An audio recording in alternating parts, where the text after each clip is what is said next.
The Gospel for Good Friday, John chapter 19. I'm going to begin at verse 17. And so the soldiers took charge of Jesus. Carrying his own cross, he went out to the place of the skull, which in Aramaic is called Golgotha. And there they crucified him, and with him two others, one on each side, and Jesus in the middle. Pilate had a notice prepared and fastened to the cross. It read, "Jesus of Nazareth, the King of the Jews." And many of the Jews read the sign, for the place where Jesus was crucified was near the city, and the sign was written in Aramaic, Latin, and Greek. The chief priests of the Jews protested to Pilate, "Do not write the King of the Jews, but that this man claimed to be the King of the Jews." Pilate answered, "What I have written, I have written." When the soldiers crucified Jesus, they took his clothes, dividing them into 4 shares, one for each of them, with the undergarment remaining. This garment was seamless, woven in one piece from top to bottom. "Let's not tear it," they said to one another. "Let's divide by lot who will get it." This happened that the scripture might be fulfilled that said, "They divided my clothes among them and cast lots for my garment." So this is what the soldiers did.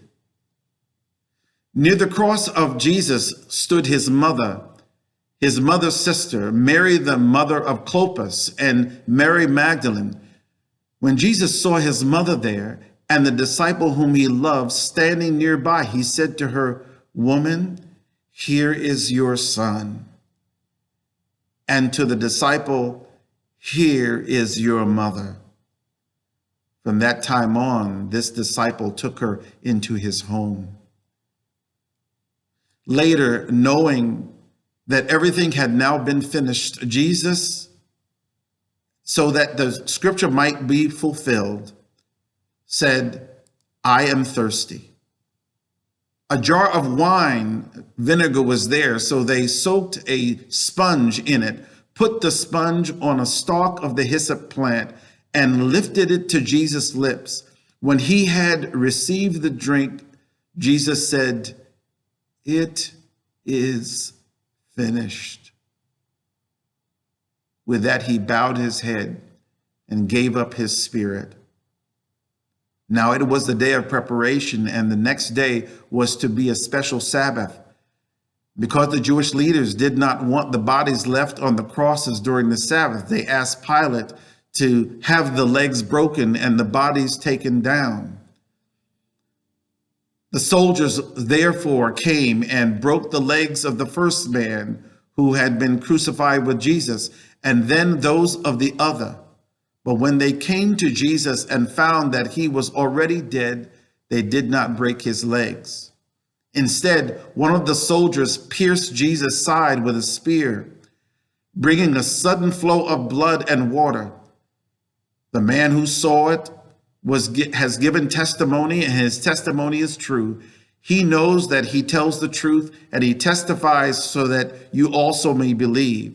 These things happened so that the scripture would be fulfilled. Not one of his bones will be broken. And as another scripture says, they will look on the one they have pierced. Later, Joseph of Arimathea asked Pilate for the body of Jesus. Now, Joseph was a disciple of Jesus, but secretly because he feared the Jewish leaders. With Pilate's permission, he came and took Jesus, but secretly he accompanied with him Nicodemus, the man who earlier had visited Jesus by night. Nicodemus brought a mixture of myrrh and aloes, about 75 pounds. And taking Jesus' body, the two of them wrapped it with the spices in strips of linen. This was in accordance with Jewish burial customs. At the place where Jesus was crucified, there was a garden, and in the garden a new tomb in which no one had ever been laid. Because it was the Jewish day of preparation, and since the tomb was nearby, they laid Jesus there. This is the gospel of the Lord.